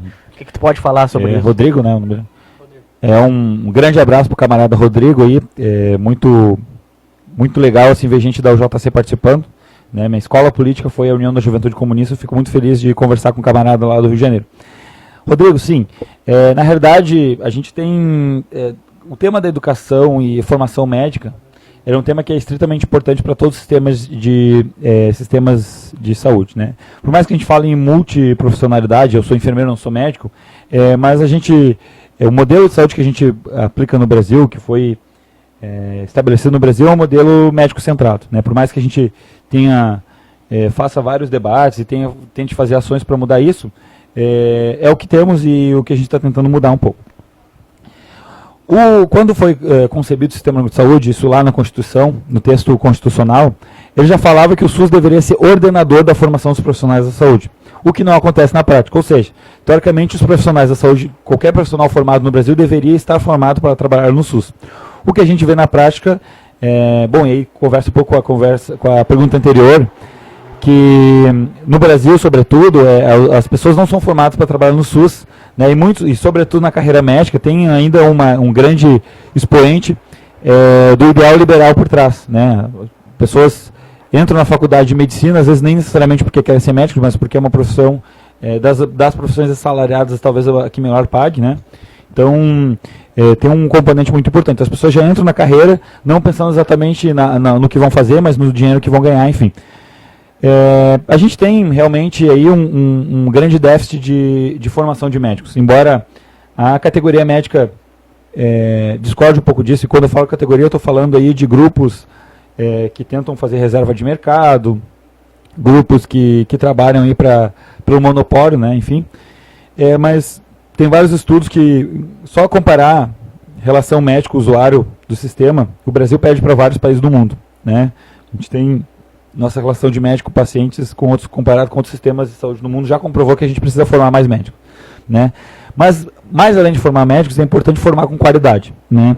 Tem eu não vou entrar agora, mas depois tem uma pergunta aqui que eu acho que vai falar do programa Mais Médicos, então vou deixar para falar a seguir. Tem um componente importante dos Mais Médicos que é para a gente debater a questão da formação dos médicos no Brasil, né? Então, obviamente, é importante trabalhar não só dos médicos, mas todos os profissionais de saúde, formar mais médicos, formar mais enfermeiros, mais fisioterapeutas, não só formar também, como possibilitar que esses profissionais saiam dos grandes centros urbanos, né? Então, a gente sabe que hoje, se tu pegar lugares onde tem hospitais universitários ou grandes universidades que formam médicos, né, por exemplo, grandes centros urbanos, São Paulo, Rio de Janeiro, Porto Alegre, as capitais, né, tem uma grande concentração de médico, enquanto cidades do interior têm grande dificuldade de contratar qualquer tipo de profissional da saúde. Né, então isso é um indicador, é uma questão importante. Agora, é um ponto estritamente importante falar também da questão da qualidade. Né? Então, por exemplo, na minha categoria, na minha profissão, que é enfermeiro, a gente teve um grande boom de faculdades de enfermagem que surgiram pelo país, assim, e com uma qualidade muito, muito duvidável, assim, né? Inclusive, teve um projeto ano passado que tentou propor uma faculdade de enfermagem à distância, né? O que o pessoal da enfermagem foi muito ruim, assim, como que o cara, uma profissão que é essencialmente prática, o que tem um componente de trabalho prático muito importante, como que tu vai aprender a fazer uma vacina pelo computador? Ou como que tu vai aprender a fazer uma consulta de enfermagem pelo computador, né? E tem... Mas vai fazer um hemograma pela tela do computador. Pela tela do computador, né? Então a formação na área da saúde ela depende do contato com o usuário, enfim, o que seria muito difícil numa formação à distância. Agora, ainda na questão dos médicos, é importante sim, e a gente vai entrar aqui no programa dos médicos, falar um pouco da questão do monopólio. Né? Hoje a gente tem algumas especialidades médicas em que é muito difícil tu formar médicos. Por exemplo, anestesiologista. Né? A gente tem poucos programas de residência, isso no Brasil inteiro, e é uma especialidade que é difícil de formar. Tu pode ter dinheiro para contratar, mas os caras que são na anestesia trabalham para manter o lobby, para manter fechado ali o campo da anestesia, né? Justamente para poder dominar e ganhar cada vez mais com isso. Então, por isso que podem cobrar muito caro e tal. Né? E tem a questão, por exemplo, que alguns países, nossos vizinhos, por exemplo, a Argentina já superou isso há muito tempo, que é o papel das instituições reguladoras na formação dos profissionais. Então, por exemplo, no caso da medicina, o governo Dilma Rousseff, Lula Dilma Rousseff, conseguiu romper um pouco com isso no programa Mais Médicos, mas basicamente para tu criar uma nova universidade, uma faculdade de medicina, tu precisa de uma autorização do Conselho Federal de Medicina. O que obviamente é um conselho que vai trabalhar justamente ao contrário, que é para manter o lobby e manter o monopólio das vagas profissionais. Eles não querem ampliar o número de concorrência para as vagas médicas que existem, o que possivelmente pode botar os salários para baixo, enfim, então eles fazem um trabalho nesse sentido, né? Então, tem um componente importante que é de enfrentar alguns monopólios que existem na sociedade brasileira, né? Eu citei a Argentina, por exemplo, hoje os conselhos profissionais da Argentina, isso já há algum tempo, não tem um papel de regulador ou de decidir se vai criar ou não vai criar faculdade de medicina, ou como que vai formar médico. Quem tem esse papel é o Estado. O Estado, embora isso tenha alguns desafios, né, se a gente pegar o atual governo argentino, mas assim, o Estado, e a partir da participação popular, e depois a gente pode falar um pouquinho da participação popular aqui no SUS, o Estado, a partir dos canais de participação, vai estabelecer qual o perfil de médico, qual o perfil de enfermeira que vai formar, né? E aqui é o contrário, aqui quem decide o perfil são os próprios profissionais. E aí tem algumas questões que são muito interessantes. Talvez, não sei se o camarada aí que mandou a pergunta acompanhou. Muito recentemente não, agora está voltando, mas talvez uns 3 ou 4 anos atrás, teve o debate da lei do ato médico. O que é a lei do ato médico? Todas as profissões da saúde têm leis que estabelecem o que elas podem e não podem fazer. Por exemplo, tem a lei do exercício profissional da enfermagem, que vai definir o enfermeiro é o cara que faz isso, aquilo. Ou o enfermeiro não pode fazer isso. Ou é exclusivamente o papel do enfermeiro fazer isso, aquilo. O fisioterapeuta tem, o dentista tem, enfim. A medicina nunca precisou ter uma lei desse tipo, porque o médico, isso por uma questão de modelo de saúde, era praticamente o cara que podia fazer quase tudo. Não existia assim, digamos assim, vamos pegar assim... vacina, a aplicação de vacina é uma prática da enfermagem, tanto do enfermeiro quanto do técnico de enfermagem. Mas se o médico se eu fosse um alergista e quisesse vender vacina no meu consultório, eu podia lá, não tinha nada que me vetasse de aplicar uma vacina, né?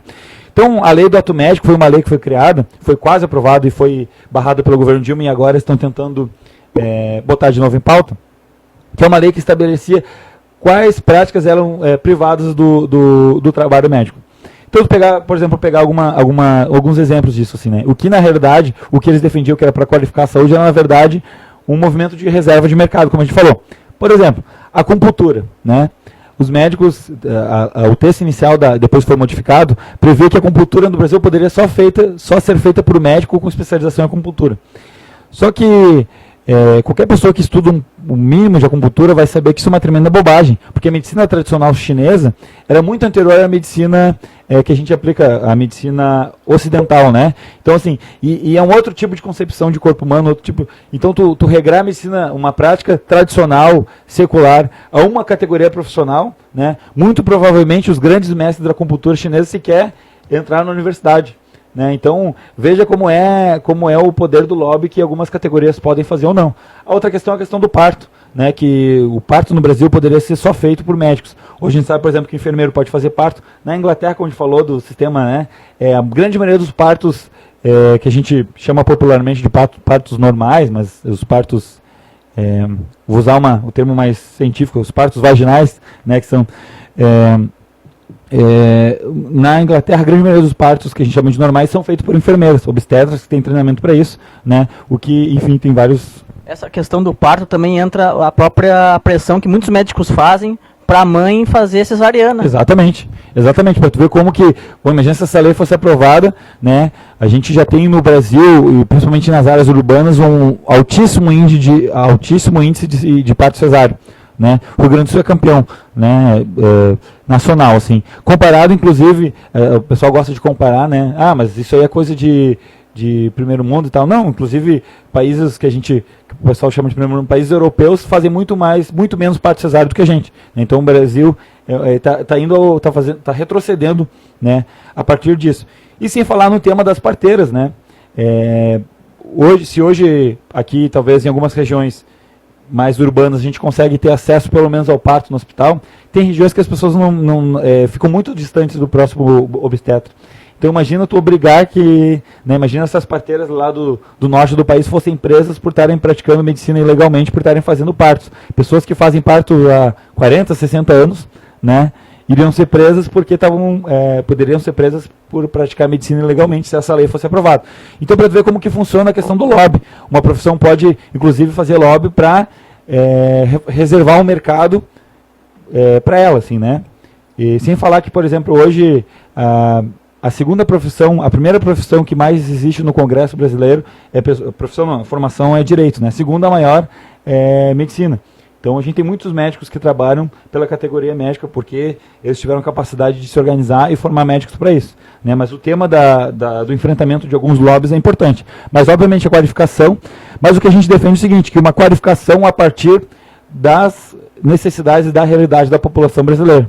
Não adianta nada tu formar um médico num padrão americano, de uma clínica uma prática médica que vai saber utilizar a mais alta tecnologia, a mais sofisticada tecnologia, se tem gente morrendo de fome no Brasil. Não adianta eu formar um médico que saiba ler o exame mais sofisticado, o último lançamento do mundo, se eu tenho um médico que não sabe tratar, por exemplo, anemia ferropriva, né? Que é uma questão importante no país. Fazer pergunta do nosso outro ouvinte aí, colega do GACB. Rafael Camarão, né? Eu chamo de Camarão. Camargo? Não, é Camarão. É o amigo do Rafael. Ah, então deve ser. Eu não sei qual é o primeiro nome dele, eu conheço ele como Camarão. Ele é professor de história também. A pergunta dele é: por que a saúde no Brasil está à beira do colapso? Rafael, né? Obrigado, Rafael, pela pergunta. Na realidade, chamar de Camarão, que eu não tenho certeza do primeiro Camarão. nome dele. Então, Camarão, se teu apelido não for Camarão, a culpa não é minha, tá? Foi o pessoal do programa que mandou falar aqui. Camarão, então, na verdade, um pouco por tudo isso, assim, né? A gente... E é importante esse tipo de programa, porque a gente fala que o SUS, na realidade, ele é muito mais... Ele está em processo de construção, né? E eu digo isso porque ainda há muito a se disputar, muito a se conquistar, há muito a se qualificar, né? Mas a gente tem que ter convicção de que a gente luta por um sistema universal, né? Um sistema que trata todos de forma igual, assim. Então, por tudo isso que a gente falou, assim, Camarão, por uma série de desmontes históricos, por não só uma vontade, mas por uma intencionalidade de representantes da alta burguesia de não ter um sistema, né? Que eles querem que as pessoas paguem pela saúde. A saúde, para quem lucra com isso, é um mercado, né? Então, se tu vai defender o teu mercado, a tua fatia de lucro a qualquer custo, né? Então, tem muito disso, assim. Tem a questão da má gestão, né? Tem a questão por que não falar da corrupção? A corrupção é intrínseca ao capitalismo, eu diria assim, né? A questão do lucro, as pessoas tomarem lucro com o Estado, é uma questão que é um problema do modelo econômico social que a gente vive.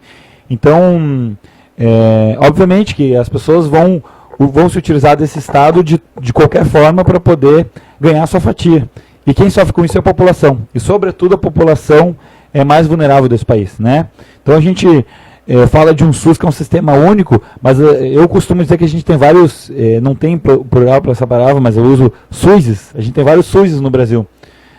A gente tem, se pegar, por exemplo, um coeficiente que é muito caro para quem estuda sistemas de saúde, que é o coeficiente de mortalidade infantil.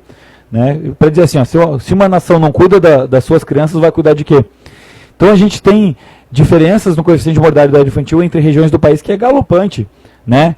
Tem desde, digamos assim, vamos fazer uma comparação porca, assim, tem desde Finlândias aqui no Brasil até Serra Leoa aqui no Brasil.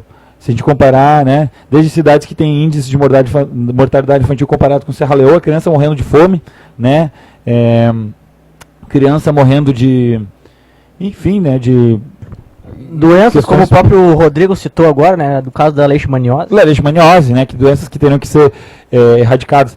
E uma coisa extremamente importante é que a gente tem um perfil muito curioso no Brasil. A gente tem perfil epidemiológico, que alguns autores chamam de um perfil misto. Então a gente tem mortalidades e adoecimento por doenças de países pobres, como por exemplo gente morrendo de fome, ou uma alta taxa de incidência de anemia ferropriva, como a gente tem doenças do século, digamos assim, que a gente poderia relacionar com países economicamente do alto capital.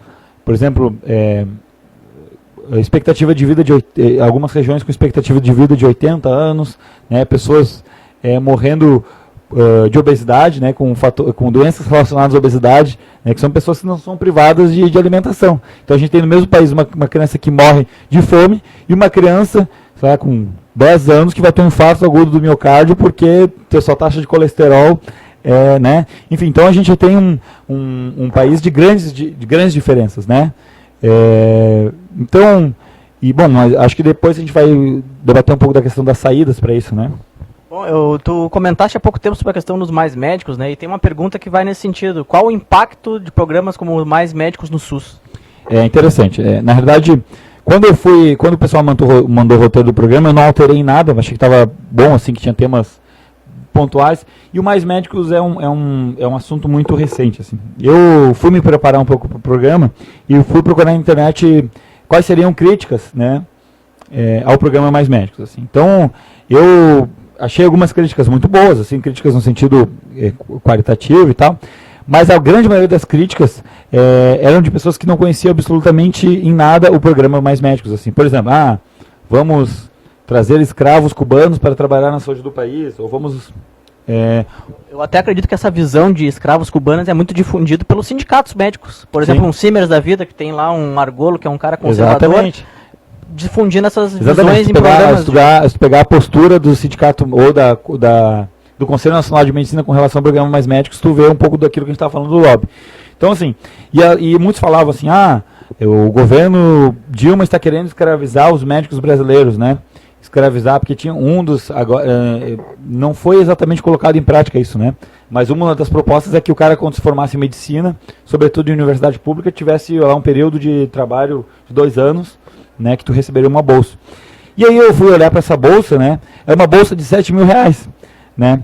Eu fiquei pensando assim, olha, eu gostaria de ser escravizado por R$7.000 por mês, né? O que, veja, né? Quem que ganha R$7.000 por mês? Obviamente que talvez para um médico recém-formado, ou para um médico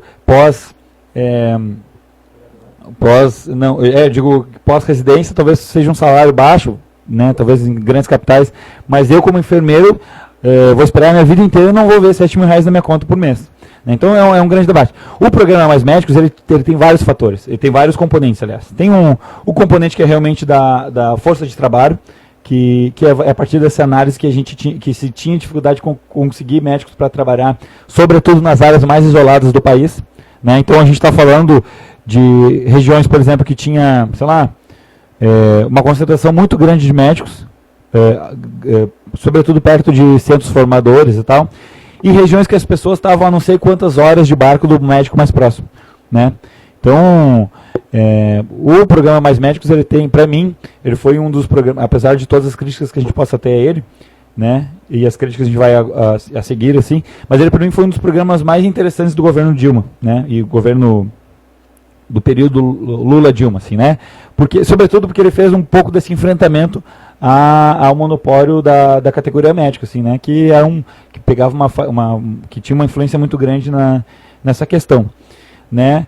E na realidade ele proporcionou que inclusive muitos médicos brasileiros foram beneficiados com isso, assim, porque tinha, assim como tem médicos que estão em grandes centros urbanos, tem médicos aí que se formaram e estavam com dificuldade de arranjar emprego e tal, e foi possível desses médicos se candidatarem a essa vaga, enfim. Agora, tem outros componentes o programa Mais Médicos, por exemplo, a questão de ampliação de vagas nas universidades, né? É interessante, né, como foi proposto, porque ele se propôs a primeiro ampliar as vagas de medicina nas universidades e criar vagas em lugares onde não tinham. Por exemplo, criar universidades em lugares mais longínquos do país. Por exemplo, aqui no interior do Rio Grande do Sul, várias universidades foram criadas, né, e cursos de medicina, essas universidades receberam um aporte financeiro para criar cursos de medicina. Mas, obviamente, como eu falei, a questão da qualidade é muito importante, né? Nem todos esses centros, essas universidades que foram criadas, e essas vagas de medicina, tiveram um controle de qualidade eficiente, né? Ou tiveram um cuidado com a qualidade desses cursos que foram criados. Então, a gente tem muitas dificuldades nesse sentido. Entraria aí também um tema, mas aí é um tema para outro programa, que é o tema de como que o estudante vai se manter na universidade. Porque estudar medicina não é uma coisa barata, né? Então, não basta, isso é um tema que a gente vem debatendo há muito tempo, não só na medicina, não basta tu ampliar o acesso, tu tem que garantir que essas pessoas possam se formar, né? Então, como que a gente vai fazer? Que programas que vai ter? Que práticas que a universidade vai oferecer para esses estudantes que são oriundos da classe popular, por exemplo, ou, por exemplo, um estudante indígena, né? Aí faz cotas lá para indígena, mas isso não é o suficiente, tu botar um índio dentro da universidade, uma universidade que tem um certo padrão de comportamento que é muito peculiar, né? E, bom, o cara que vivia na aldeia até pouco tempo atrás, tu vai botar para dentro da universidade e vai transformar ele num médico do dia para o outro. Não é assim, né? Tem que ter acompanhamento cultural, acompanhamento antropológico, acompanhamento do ponto de vista intelectual, porque, bom, tem assuntos que o cara não passou no colégio, teve um acesso ao ensino médio que talvez não fosse exatamente o mesmo como que as outras pessoas tenham, né? E como que vai acompanhar as aulas, né? Os professores de medicina são os mesmos médicos que... A grande maior parte deles são os mesmos médicos que são contra os mais médicos, né? E aí tu vai botar esse mesmo cara da aula para um cara que entrou na universidade a partir de uma vaga criada por Reúne, enfim. Então é um debate bem interessante. E tem uma questão também que olha, não adianta, a gente já debateu aqui, não adianta só tu botar médico, né? Lá na área central do Amazonas, ou lá no interior de Roraima, bom, eu consegui botar médico, mas não adianta, o cara tem que ter estrutura, o cara tem que ter rede, né? Porque o Mais Médicos, ele basicamente, ele era para botar médicos na atenção primária. Mas eu não consigo fazer tudo na atenção primária. Eu tenho que ter para onde encaminhar. Eu tenho que ter onde pedir tomógrafo. O cara tem que ter um lugar para ele fazer um exame de sangue, por exemplo.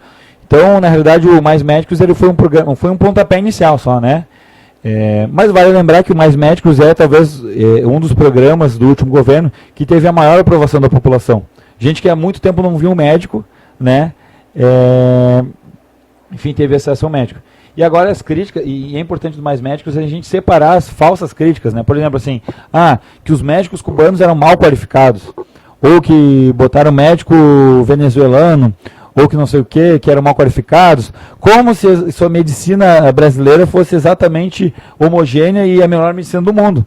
A medicina brasileira tem várias dificuldades. Eu não vou aqui entrar no mérito de avaliar a formação de médicos no Brasil, mas exatamente quando a gente critica o médico cubano, né, obviamente eles tinham outros contextos, outras práticas, outras formas de fazer clínica.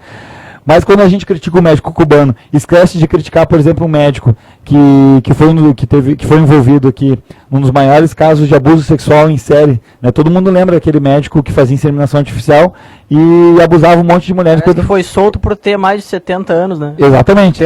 E agora ele está solto enquanto, por exemplo, Rafael Braga foi condenado a 11 anos de prisão. Né? Abraço, Marcito. Então, na realidade, essa é a medicina brasileira, é uma expressão também da medicina brasileira, né? É uma expressão dessa sociedade que a gente vive, né? Então, tem várias questões que estão envolvidas. E é uma falácia dizer, por exemplo, que os médicos cubanos são mal formados, né? Muitas universidades americanas oferecem estágios em centros formadores da medicina cubana, justamente pela qualidade. Outra falácia também é da questão da escravização dos médicos cubanos, né? Tem uma questão que as pessoas comentam muito, mas uma parte do salário deles vai para o governo.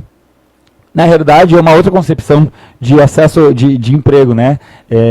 O médico cubano e a forma como o Estado se organiza lá, não é exatamente essa forma liberal como o cara, eu me esforcei, então eu passei na universidade, então agora eu quero usufruir todos os frutos que o mercado pode me dar. Então eu me esforcei, agora eu quero cobrar caro, porque eu quero que a sociedade me pague por eu ser médico. Na realidade, em Cuba eles têm outra forma de pensar isso, né? Lá, realmente, o acesso à universidade é um direito. Então, nada mais justo que a pessoa contribua com a sociedade cubana, também com o seu trabalho, né? Bom, chegando no final do programa, para dar minha última pergunta aqui, eu vou misturar duas questões. Eu queria citar a presença do professor Pablo, que está aqui nos estúdios acompanhando. Daqui a pouco vai ser convidado a fazer um comentário aí sobre o Sistema Único de Saúde. Mas minha última questão é o seguinte, é uma lacuna que ficou na tua fala aí, Rafael Melo, sobre qual a importância aí da participação popular para a criação do SUS e qual a importância da participação popular para impedir o desmonte do SUS. É muito interessante a pergunta. Na realidade é o seguinte, o SUS ele tem como uma das suas diretrizes a participação popular na gestão do sistema, né? O que parece uma coisa muito interessante, mas recentemente eu me debrucei para estudar isso, vai sair aí um artigo, a gente pode publicar depois no blog aqui, do programa. Na realidade o que a gente tem que não basta tu criar espaço para participação popular, tu tem que criar esfera para participação popular. Né? Tu tem que ter um governo que aceite a participação popular, porque não adianta tu criar conselho de saúde se o secretário de saúde não vai levar em consideração o que a população levanta, né? Se tu considerar que o saber do secretário de saúde é superior ao saber das pessoas que são usuários do SUS. Então, é importante ocupar esses espaços de forma tênue, né? Embora a maioria da população que é usuária do SUS, sequer sabe que existem conselhos consultivos e deliberativos no Sistema Único de Saúde. As pessoas não sabem disso. E as pessoas que ocupam esse espaço, de certa forma, estão muito tempo, têm dificuldade para se expressar, ou né, a gente tem várias experiências no país, né, algumas mais interessantes, outras em que as pessoas estão lá de forma figurativa, só simplesmente para dizer sim ou não, ou para concordar com o que a gestão estabelece. Agora, a questão da participação popular, é importante destacar não só a participação popular nos espaços formais que a democracia burguesa oferece, mas citar a questão da iniciativa popular, do poder popular. E isso falar o seguinte, olha, é importante tu ocupar o espaço do conselho, é importante, mas é uma estrutura que está alocada num sistema de democracia, né, que é um sistema que a gente pode analisar de várias formas, mas eu analiso que é um sistema que é estritamente viciado, né? Se realmente fosse para mudar o sistema, dentro de todo esse contexto liberal, que a gente já falou a seguir, se realmente esses conselhos mudassem esse sistema, o SUS já seria muito melhor há muito tempo, porque, bom, tu está botando quem é usuário do sistema digamos assim, a fazer a gestão do sistema. Então, nesse tema é importante destacar a questão do poder popular, ou seja, que é tarefa da classe trabalhadora lutar também por um sistema de saúde, né? Não só as pessoas que já estão acostumadas a lutar nesse contexto, ou quem é trabalhador do SUS, mas assim, a população em geral, né? E não basta as pessoas pensarem que tendo acesso a médico já está bom para mim, não. É importante, dentro de todo esse contexto que eu falei, disputar socialmente um sistema universal, um sistema que pense a saúde como um direito, um sistema que pense o bem-estar das pessoas, né? Então, é uma pauta popular, tem que ser uma pauta popular, né? Então, no próximo dia 28 aí, talvez possa ser uma das pautas também, por que não? Né? O pessoal ir para a rua também para dizer assim, olha, eu quero um SUS público, eu quero que a minha saúde seja seja organizada a partir das demandas populares. Eu quero que aqui no meu bairro a gente tenha direito de decidir ou de sugerir sobre a saúde. Eu não quero que as grandes empresas tenham lucro com a minha saúde, né? Eu trouxe aqui, depois a gente pode disponibilizar aqui no blog do programa, é um texto que eu escrevi numa revista que se chama Glocal. É uma revista que publica textos para quem está se preparando para o Enem. E essa revista é um número especial, que ela tem textos de Luiz Erondina, Leonardo Boff, enfim, várias pessoas. E eu mandei um texto e foi aprovado. Que o texto, essa revista ela foi lançada durante as jornadas de junho, né, de 2013. O pessoal vai tirar a foto aqui, vai botar depois. E eu escrevi um texto... diante de vários textos assim que falavam de reivindicações populares, é um texto que já é um pouco antigo, está desatualizado, mas a leitura é importante, vale a pena, que o texto eu botava assim, ó, o título do texto, eu questionava, o SUS está doente? Perguntava, né? O SUS que a gente tem está doente, né? Então fazer uma analogia com a questão da saúde, e no texto eu dizia o seguinte, olha, o SUS está doente, mas cabe à população brasileira decidir se esse SUS vai sair da UTI ou não. Cabe a nós fazer... nós somos os profissionais da saúde que vão cuidar desse SUS.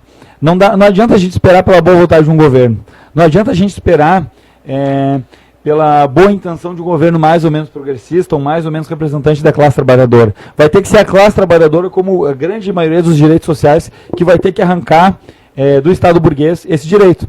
Né? Então a gente vai ter que se mobilizar, a gente vai ter que defender o SUS. Né? Tem que ser uma pauta importante dos movimentos sociais. Né? Senão...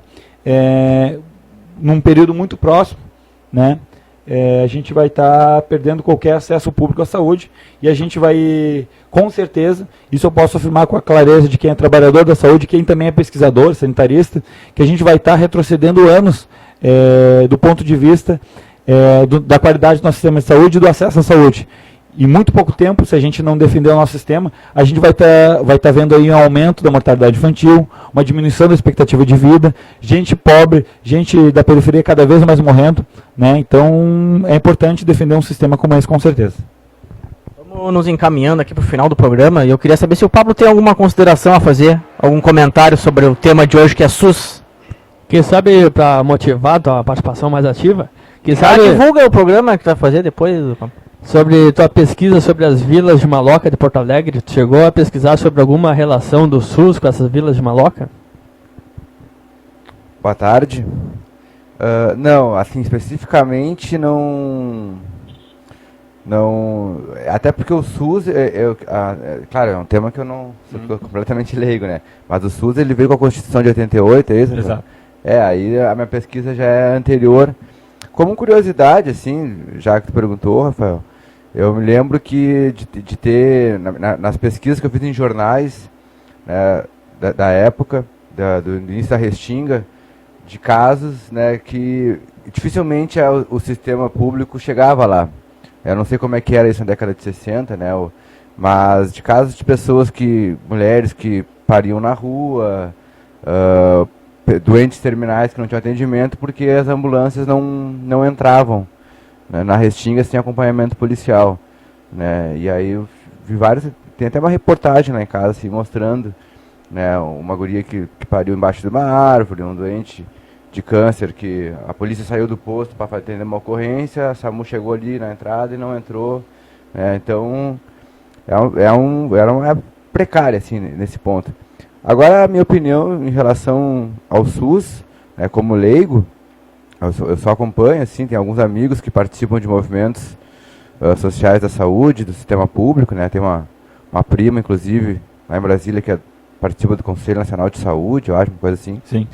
E eu acho, fazendo uma comparação assim com a educação, que é mais a minha área, né, posso estar falando alguma bobagem, mas me parece que o SUS está para a saúde, assim como a LDB está para a educação. Elas são propostas são propostas perfeitas, né? Assim, perfeitas não, né? Mas muito boas para atendimento tanto à saúde pública como à educação pública, né? O que falta é verba, investimento, né? Que não haja os desvios de verba, que o dinheiro chegue até a educação e chegue até a saúde para que se possa aplicar, né? Para que se possa fazer funcionar o SUS, que como modelo acho que é exemplo internacional, inclusive, e para que se possa fazer funcionar a LDB. Me parece que nenhum dos dois está funcionando dentro das suas potencialidades.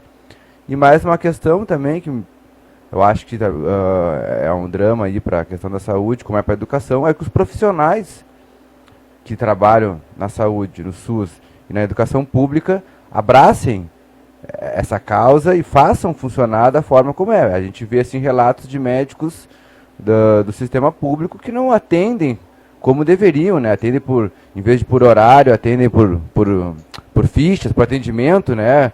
A gente viu esse debate aconteceu lá em Caxias agora, os médicos estavam contra o cartão ponto, porque tinham que ficar, né? E na educação a gente também tem isso, a gente tem professores, e eu diria assim, arriscaria dizer que se não é a maioria, metade, mas uma parte muito boa que não trabalha por uma educação progressista, não trabalha para o público, né?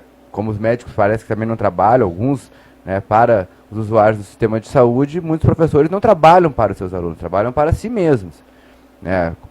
Trabalham para manter um status de poder, né, pelo salário, enfim, mas não trabalham pela transformação, né, do educando, da escola pública, como me parece que também os médicos não trabalham pela transformação da saúde, do modo de viver uma vida mais saudável, né, do usuário do sistema de saúde. Buenas, chegando ao final então de mais uma História em Pauta, eu queria agradecer ao Rafael Melo aí por essa aula sobre SUS, sobre esse histórico e desmonte, né? Falando tanto algumas críticas ao sistema, mas também como algumas coisas que são bastante avançadas desse sistema que é genuinamente brasileiro, né? Tem suas inspirações aí no mundo afora, mas sim é um sistema que deve ser defendido, né? O grupo de estudos aqui é um apoiador de um SUS público de qualidade para toda a população brasileira. E convocando para o dia 28 agora sexta-feira, dia 28 de abril, né? Paralisação, greve geral, trabalhadores da saúde, da educação, trabalhadores de vários setores aí, várias categorias da sociedade, que estejam mobilizados desse dia. E só a luta transforma. Então eu deixo aqui o meu recado final convocando o pessoal para o dia 28, né? Diversos partidos estão engajados nisso, diversos movimentos sociais. E, Freitas, está contigo aí a palavra final. Bom, eu só quero avisar a população aí, avisar a toda a América Latina e o mundo que a Alvorada vai parar dia 28. Certamente. Não vai ter Big, não vai ter Soul, não vai ter nada funcionando. E eu gostaria de agradecer aí a participação aí dos companheiros aí de A Voz do Morro, o Pablito e o Rodrigo Rodrigues aí com várias explanações interessantes. E eu quero publicamente aqui discordar de ti, Rafael Melo. Vamos lá? Tu na nossa aula inaugural, tu disse que era um intruso na educação, e eu discordo disso redondamente. Tu tá muito enganado, tu é um baita professor sobre o sistema de saúde público de Alvorada aí, grande sanitarista. Tu no teu trabalho, com certeza, tu educa teus colegas e os usuários do Sistema Único de Saúde, até porque a escola não tem monopólio da educação. E eu deixo esse meu recado final. Um abraço no coração dos estudantes, trabalhadores aí, nossos queridos alunos do Minervino. Eu gostaria que tu desse teu recado final aí, colega aí, amigo e conterrâneo de Alvorada aí, a terra onde a revolução está no DNA do alvoradense. Isso aí a gente tem certeza absoluta. Isso aí. Então um abraço aí e deixa teu recado final aí, Rafael. Na realidade, eu que agradeço a oportunidade. Para mim é sempre um grande prazer estar falando esse tema e, sobretudo, aqui num espaço de resistência, digamos assim, né? Que é uma rádio comunitária, uma rádio como a Voz do Morro. Tenho muito orgulho desse programa, com certeza vou guardar essa foto, vou enquadrar e vou mostrar para minha filha quando ela for maior aí, quando ela estiver se mobilizando nas lutas sociais, né? Eu agradeço, então, novamente, acho que é bem isso que foi falado.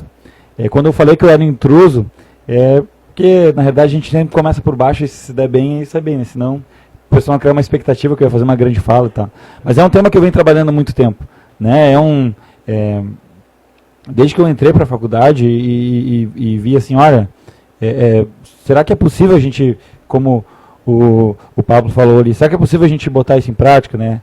O SUS tem grandes desafios no SUS que está lá na legislação, mas tem coisas muito importantes, assim. Então, eu dediquei e dedico boa parte da minha vida, é para lutar por uma saúde mais digna para a população. É um viés de luta que eu tenho, né? Então, qualquer espaço que a gente possa falar, possa discutir, possa comentar, é um espaço que para mim é muito importante. Assim. Eu sou um grande apaixonado pelo tema, assim, não é à toa que decidi fazer graduação também em saúde coletiva, além da graduação em enfermagem, porque achei que o que a gente tem na faculdade de enfermagem não foi suficiente para mim.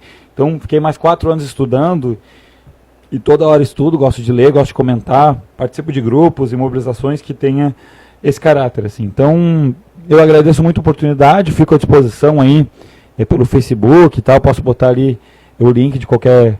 Podem me procurar por aí. E a gente fica sempre à disposição para qualquer comentário, qualquer conversa, estamos aí. Muito obrigado. Mais uma vez, muito obrigado, Rafael. Nossos microfones aí da Voz do Morro e também o programa História em Pauta e o grupo de estudos está sempre à disposição. E até domingo que vem com mais história, educação, polêmica.